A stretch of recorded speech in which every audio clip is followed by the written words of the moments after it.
Texas Math Mundo audience, are we in store for a spectacular treat today? In the house is Mr. Evan Chen. He is an MIT graduate student.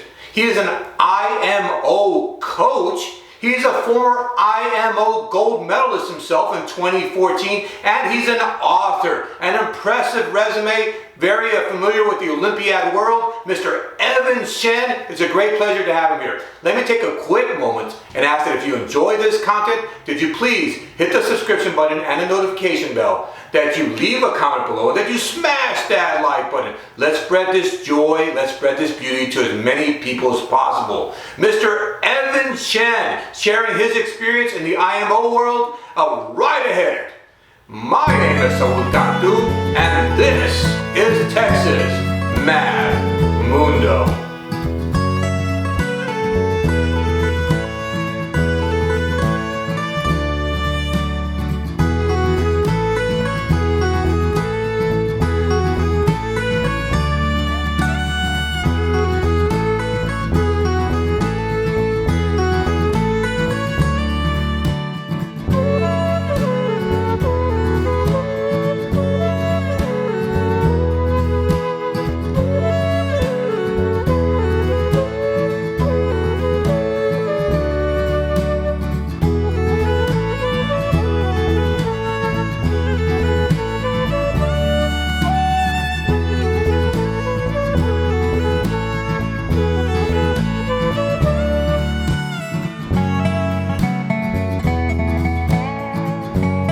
Texas Math Mundo audience, are we in store for a treat today? In the house, Mr. Evan Chen. He is a graduate student at MIT, a Math Olympiad coach. He's a volunteer outreach for high school math, helping in many competitions, including the AMY, the ARMO, and many more. As a high schooler, he was an IMO Gold Medalist in 2014, representing Taiwan, and he was a USAMO winner in 2014. He is an author. He wrote the book Euclidean Geometry and Math Olympiads, published in 2016. He is a YouTube creator and streamer. He does a variety of content, much of it dealing with Olympiad mathematics. So welcome to our guest, Mr. Evan Chen. Thank you for being aboard. Welcome. Yeah, thank you for that introduction. Hey, I'm so happy you're here. I'm so happy. So how are you doing? Yeah, I'm doing great. It's just a Tuesday night, that's all. Yeah, I know. You must be tired, man. Tuesday night. Yeah. Hey, so what are you up to nowadays? Work, hobbies, interests? What's keeping you busy? Yeah, so I'm currently a math PhD student at MIT, but also kind of on the side, I'm doing the big thing that I do is I run my own training program now for Math Olympiad students called Otis. That's it's sort of like I feel like I have these two full-time jobs at once. Besides that, I'm hobbies and stuff that I do includes things like puzzle hunts. I play a bunch of StarCraft. Sometimes I do some K-pop dance if I feel like it. But yeah, this is kind of life as an MIT student. Yeah. Hey, that's a K-pop dance? Yeah. That sounds like fun. It's a lot of fun, yes. It should be. Hey, so you stay very active with Olympiad mathematics, coaching and stuff. Yeah. Wow. Hey, so we're going to get into your Olympiad experience. I want to know all about it. But before that, I want to ask a little bit about you. Where are you from, born and raised, and what is your cultural heritage? Yeah, I was born and raised in the United States, California, San Francisco Bay Area. Parents both from Taiwan. They did software engineering back in the day. That was a long time ago, though. Went to a pretty normal public school. Just straight elementary, middle, high school. So a decent school, but not like a magnet school or like a private school or anything special like that. Yep. All right, so you're a West Coast kid. Yeah, West Coast. Yeah. West Coast kid. All right. Hey, you should know the reason. I have my little we have a Discord and I have a little math community, and they were calling for me. Hey, get in contact with Evan Chen. They were telling me get in contact with him. So my audience definitely wants to hear from you, man. Definitely wants to hear you. So when did you realize that you had a talent for mathematics? So I guess the The cute story from like when I was very small was like I was like of the subjects that were taught in elementary school, it's like math was always the one that came most naturally to me. I was one of the people who was kind of would annoy the teacher because like I would always ask like why is this thing true, and like I wouldn't be satisfied if I couldn't like find a good reason. And the very first distinct memory I had like of this specifically was when I was in third grade, and the my teacher told me that like the prime factorization of a positive integer is always unique up to like permutation of the primes and so on. And I didn't believe her. I was just like, this does not appear to follow from the definition that you gave. And then I spent the rest of the day trying to find a counterexample with extremely limited success. But yeah, if you want the little story, that's kind of the first one. That's great. That's funny. The unique factorization of the primes. That's funny. That's funny. Yeah. Wow. So, who influenced you, and how did you enter like competitive mathematics and Olympiad mathematics? Yeah. So up through elementary school, I was actually just on a normal school curriculum. Like I would check, I would like check out books from the libraries that on like the more advanced stuff in high school and stuff. But I didn't do anything particularly special up until seventh grade, which was their school had a math. The junior high had a math club, and I kind of joined, not knowing what to expect. And that was the first time that I did a math competition, and I was like, oh, this is the first time that I saw a problem, and I was like that was on an exam, and I didn't know how to do it, and I was like, all right, there's something to do here. And yeah, the rest is history. That's sort of how it started. So was that math counts in seventh grade? Yeah, it was a math count school round. Yeah, I don't remember what year. It was an old math count school round. I don't think it was like that year's. It was like okay, wow, an old spring round. That was how it started. Hey, so those math clubs, they play a critical role in a young man's development or a young person's development mathematically. Yeah. So was there a particular adult that pushed you into it?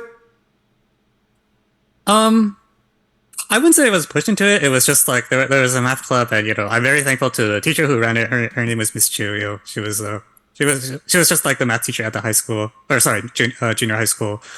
Yeah, I wouldn't say I was pushed into it, but like Miss Chu was the one that ran the club and like made all the stuff happen. So. And were your parents very encouraging of your talent? I would say so. I mean, I don't think they like ever like would put pressure on me to like do more math. If anything, I think they did the opposite, where they're like, I think we think you do too much math, and you should like try to do some other stuff too. But yeah, I would say on the whole they were supportive. Yes. So tell me about your experience at the Olympiads. Was it memorable? Was it stressful? Tell me about that journey to become an Olympian. Yeah. So. Where did I start? Yeah. It was definitely like a kind of growing experience where it's like the first year that I did like one of the Olympiad competitions was 2010 when I was in 8th grade. Back then it was a lot easier to qualify for the National Olympiad than it is today. So I kind of like went in like not really knowing what I was going to expect to happen. I like did reasonably well. And then did reasonably well the year after, and then was invited to the summer camp.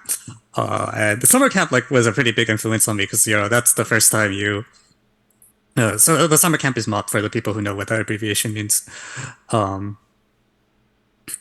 which was pretty intensive, and it's also like when you come to MOP, you see all the other really strong students who are like a few years older than you, and you're like at the very, very top.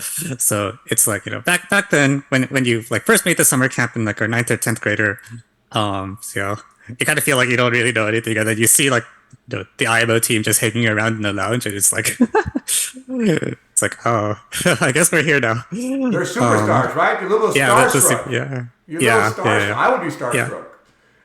Yeah, it's definitely a lot of that. It's like, oh, So I really don't expect to be here, kind of thing. So what did you make? Did you network? Did you make friends? Was it an enjoyable experience at the? Oh yeah, it was great. Yeah, I mean, I didn't do very well on the tests, but otherwise it was great. The first year, yeah. So did it motivate you to study more for the subsequent years? Yeah, I definitely think so. You kind of meet people, and then you keep in touch during the school year. It was less tight I would say then is now, and because the way the internet has changed. Back then, it was like email and Google Talk was what we used, and now we have. 5 years ago, it was like Facebook Messenger, and now Discord has taken over. Yeah. But because of those things, like I actually think the summer camp community is more closely knit during the school year because like of the way the technology platforms have changed. But even back then, we would still keep in touch, and a lot of the people that I met at that summer camp, I still keep in touch with today. Um, Okay. Way back when, yeah. So when you finally made the Olympiad team, was that ecstatic? How did you feel making the Olympiads, the IMO team? That was quite exciting. Because it was just like, 4 years ago, if you had told me that I was going to make the IMO team, I wouldn't have believed it. Like 4 years before, it's like, no, there's no chance. But And it happens. Yeah. where was the 2014 IMO held? South Africa, Cape Town. That's actually where this background is from. The one that I have now is like from the excursion that we went. I took this picture on my phone. Really? Tell me, how Yeah. was it? Was it strictly the competition? Did you get to enjoy the environment? No. So when you go to the International Math Olympiad, they always have these excursion things. At least you get to go at least to like a few field trips and kind of enjoy the fact that you're in a foreign country. Um, yeah, I think like so when you get there, you have a day for as a contestant, you have a day for the opening ceremony, and then you have the two competition days, and then you have a couple of days to kind of enjoy the area while your team leader is hard at work trying to fight for points for you. And who was your Yeah. team leader? Who was your team leader and coach? uh I'm gonna mix up which one was the leader and which one was the deputy. So the coaches that year were like, I'm just gonna say the names. So I don't know the names. Like Thunder Fu, Roger Lin, Dr. Hong. Um, I actually do not remember which one was like the leader and the deputy and which was the observer. Like so they have the official titles like where one person is nominally the person that votes in the jury and one is nominally the person who's supposed to take care of the students, and then they have the observer title. But in practice, it's pretty fluid. It's after the contest ends, they kind of are just all there as coaches. And I knew them already because I was at the training camp in Taiwan. So like kind of all of spring semester of high school, I was just kind of like flying back and forth between the U.S. and Taiwan to like pretend to go to high school and then like fly to Taiwan to like do IMO training with the rest of the team. Okay, wow. What an experience, man. What an Yeah, experience. So the IMO is quite something. Yeah. awesome, awesome. So I have a question. How do you become an Olympian? What was your study regimen like? What kind of sacrifice was there?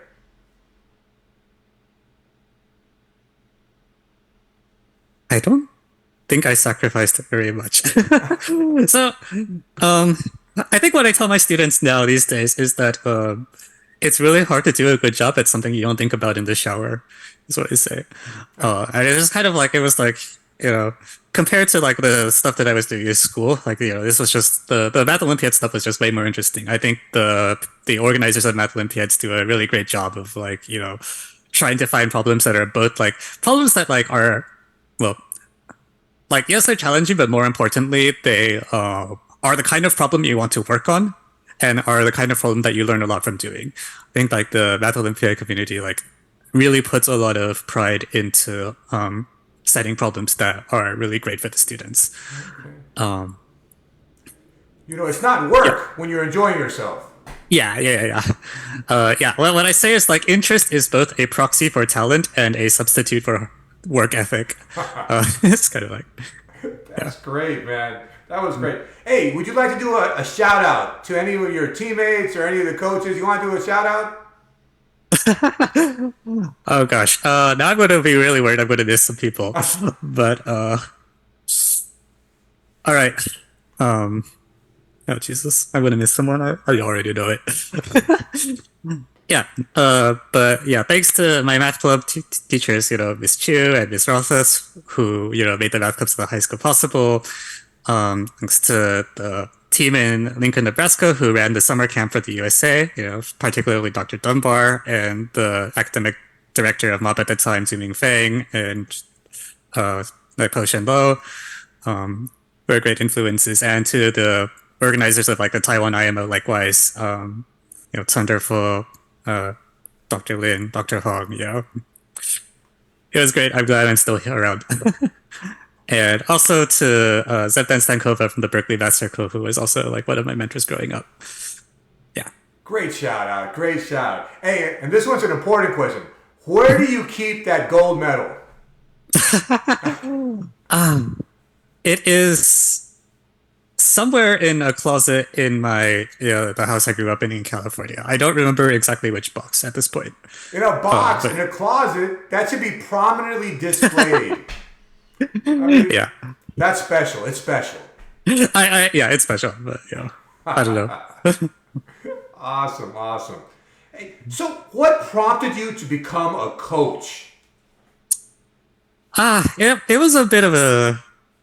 It wasn't planned. It was. I think what happened was there was this.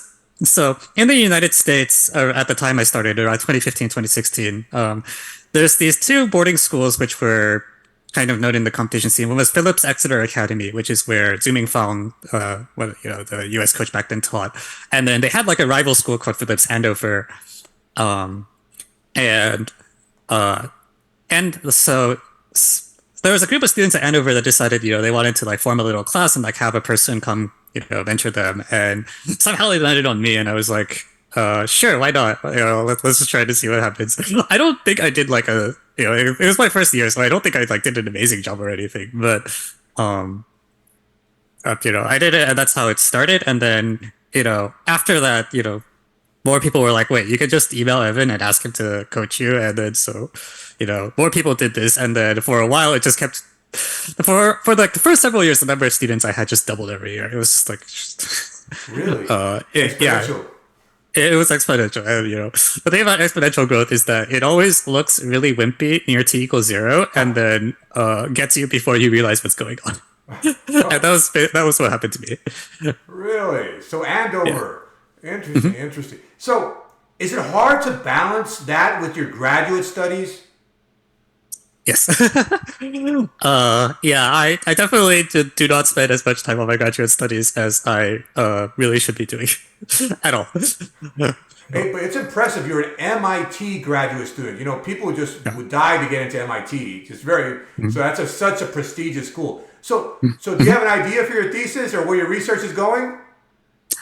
I have some general directions I'm working on. Actually, if you find my GitHub account, I actually have the notebook that I'm like working in LaTeX on there. If you want to read, the particular area that I'm working on is related to something called automorphic forms. It's very technical, so I don't know how much I'll be able to describe it here. But I do have like a specific calculation. Well, I mean, last week at my advisor meeting, what happened was I did like a certain calculation my advisor asked me to do, and he was like, I don't think your thing gives the right answer at s equals 0. And I was like, oh, crap. So my next job is to like figure out what I messed up. But that's sort of what's going on right now. Interesting. And do you believe your Olympiad journey has helped you with your graduate path? Yeah, I think so. There's this sort of there's always this sort of general discussion about, how closely related is like Olympiad math to like research math. I broadly I'm not particularly interested in it because I kind of have this sentiment that I think math Olympiads are supposed to build general problem solving skills, and I don't see the purpose of it to build to push out research mathematicians per se. I just feel like I want to build skills that the students will be able to bring with them, like no matter which field they go into, even if it's not even academia. I remember Richard Russico talking about this. He was like, someone asked him at an event, like, are you disappointed when your students don't all go into math? And he was like, I'd be very disappointed if they all did. He's like, I think we need these P's in all the other fields, like in medicine, imagine if we could get like 2 of them in Congress every year, kind of thing. That's an interesting perspective. Yeah. But yeah, to answer the question anyways, I would say that, let's see. So definitely when you are starting out, when you're like learning the undergraduate curriculum, I think having the Olympiad background helps a lot because it's sort of like you'll pick up some amount of mathematical maturity. Like you'll be comfortable like with what a proof is. You'll have an idea of how to like manipulate definitions. You also kind of have this idea of like how to learn new areas, even without formal guidance. Because most of the students who like do well in math Olympiads don't have like a coach at their high school that is like teaching them this material. It's actually too specialized.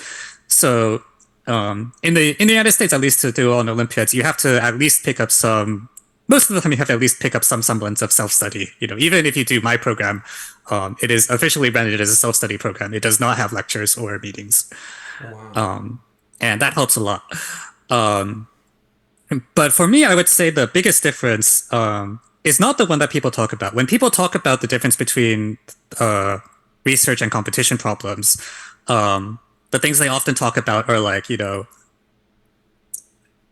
don't know exactly.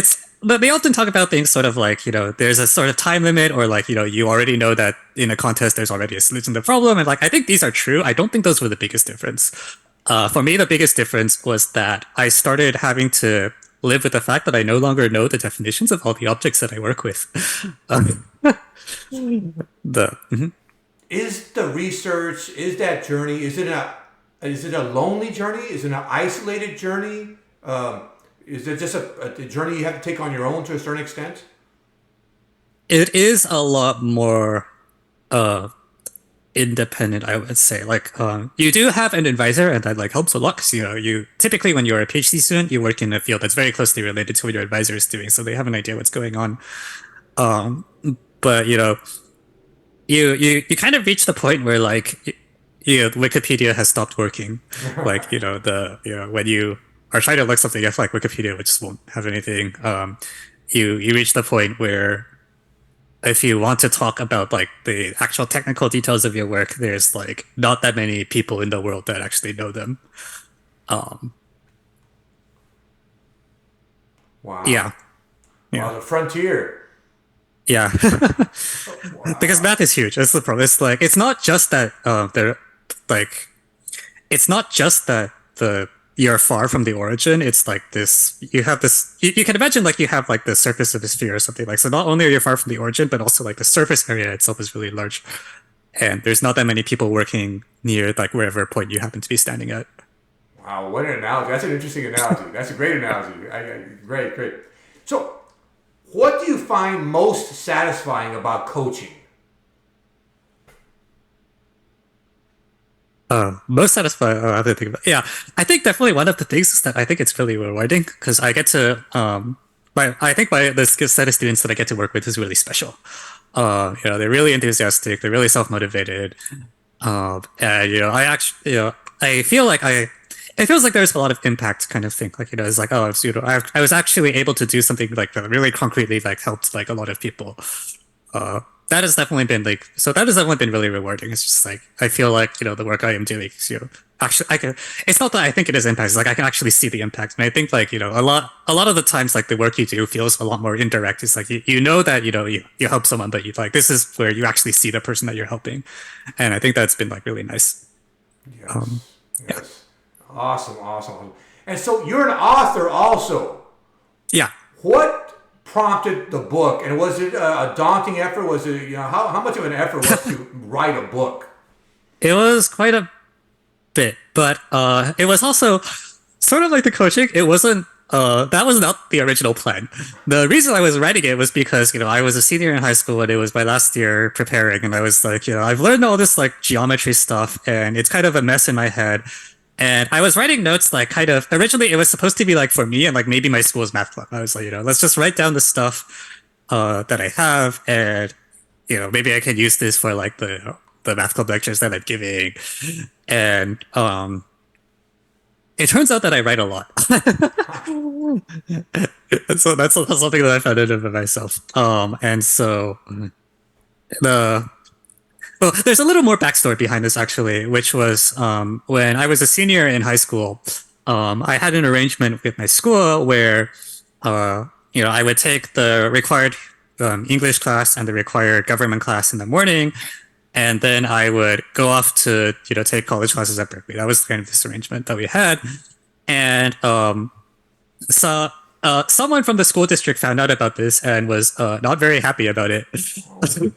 Really? So they came over. I was like, this is a violation of school policy. If you do this, we don't get the what is called average daily attendance because schools are paid based on attendance. And they're like, because you're doing this, we're not getting paid for you. So we're going to make you take some more classes so you can meet the minimum quota. So then they added. So then from third through fifth period every day, I had a class that was called Office Assistant, where I sat at the front desk in the office of this school. I, was basically allowed to do whatever I want, except every 20 minutes a parent would come in and I would stand up and say, "Hi, how can I help you?" And then they'd be like, "I'm trying to find a counselor," and I'd tell them go that way, and then I'd go back to whatever I was doing. And that was when I wrote the book, because I was like, I'm sitting here with a laptop and there's nothing to do, so I'm just going to write these geometry notes. And it turns out that if you work on something for 3 periods a day, 5 days a week, you can write a lot. Wow. Euclidean geometry in math Olympiads. Yeah, so that's how that happened. And then, eventually I had these notes and I was like, these are kind of a lot. Maybe I should see what I could do with them. And I showed them to a professor I knew, Paul Zeitz, actually. And he was like, "Oh, these are pretty good. You should try to get these published." And so that's how that ended up happening. He was actually the connection that was like, this publisher is one that I know. You can try sending it to them. And tell me how you felt when you saw it in print for the first time. Took long enough. Yeah, it took a while. It was I think I wrote most of it between like let's see, fall of 2013 and like spring of 2014, 2014. And I got the first print copies sometime in like 2016 or something like that. Wow. It's a journey. Yeah, it was. I mean, it didn't require much work. It was kind of like you would send it and then you would wait several months while the the publisher would like have people look at it or something, and then they'd send back some comments, and then you send those back, and then eventually, the most work that after the writing was the part where they had a copy editor go through it, and I learned that Oxford commas exist, and I was completely not consistent about them. So, it's just like I remember they mailed me this package that was like someone had the copy editor had printed out the book and then just kind of drowned it in red ink, like pointing out all the grammatical stuff, and I was like, oh, I guess that's a thing that can happen. Wow. But that was in like late 2015 or like early 2016. So it wasn't. It was a slow process. It's not particularly fast. Wow, wow. Well, you have, quite a resume. Olympian, gold medalist, an author, a coach. So I think you have a unique perspective to share with the young kids to come across this interview. So what do you value the most about your Olympiad experience? What do you value the most? Two things. One is that the people I met, because those are a lot of the close friends I have today are people that I kind of met through that in some way. And on the academic, I think the thinking ability that it taught has been super, super helpful.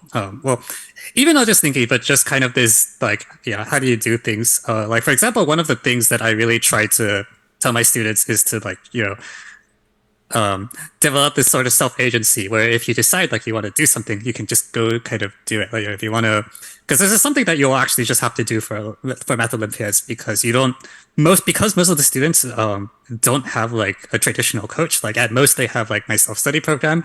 It becomes this thing where you just have to decide, this is something I want to do, and today I want to learn what this harmonic bundle thing that I keep hearing about is, and you have to go and like find the resource yourself and then read through it and do the practice problems yourself. And I think like, both the skill of doing this, that how to learn how to teach yourself, but also just like knowing that this, being empowered to say, I could just, if I want to learn something, you can just go learn it. We have the internet now.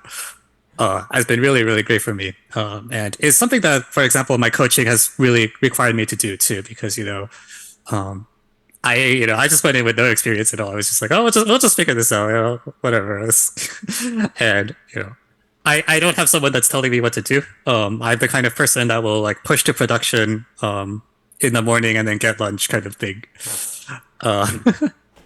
So self-agency. Yeah. So my next question was going to be, what advice can you offer any young student that comes across this interview? Is it self-agency? That's definitely one of them. I mean, I have a lot of advice I can talk about, but yes, self-agency is one of them.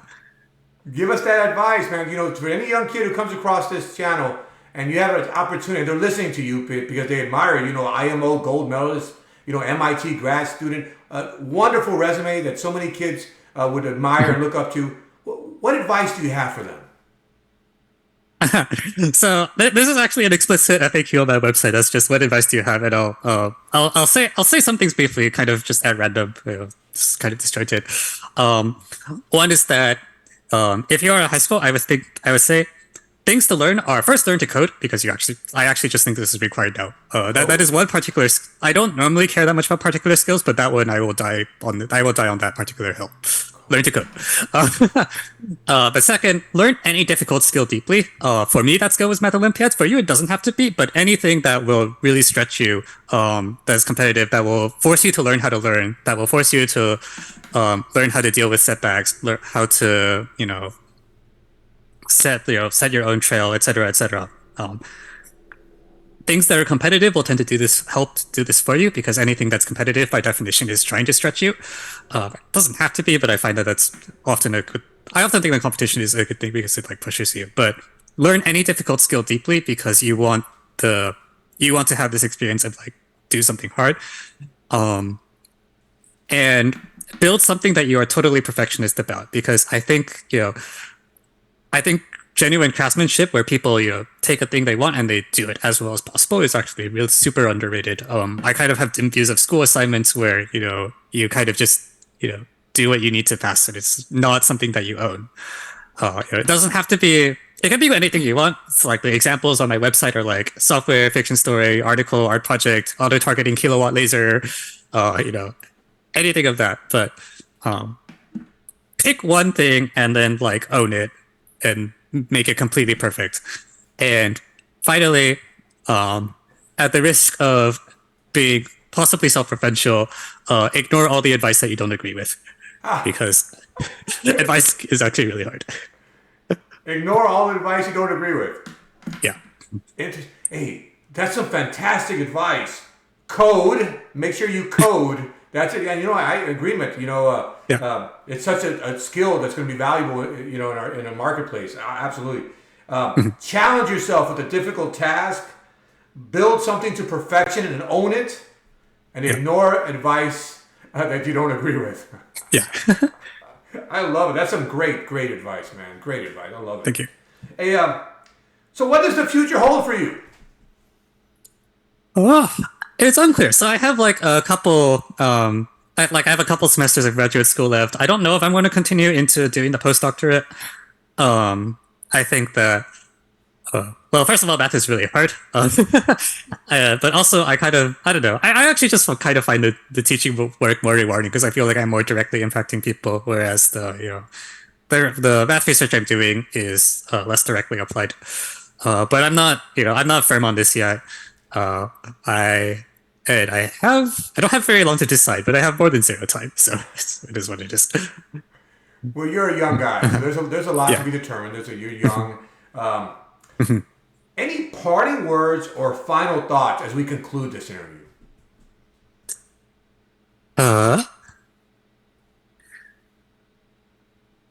Any last thoughts?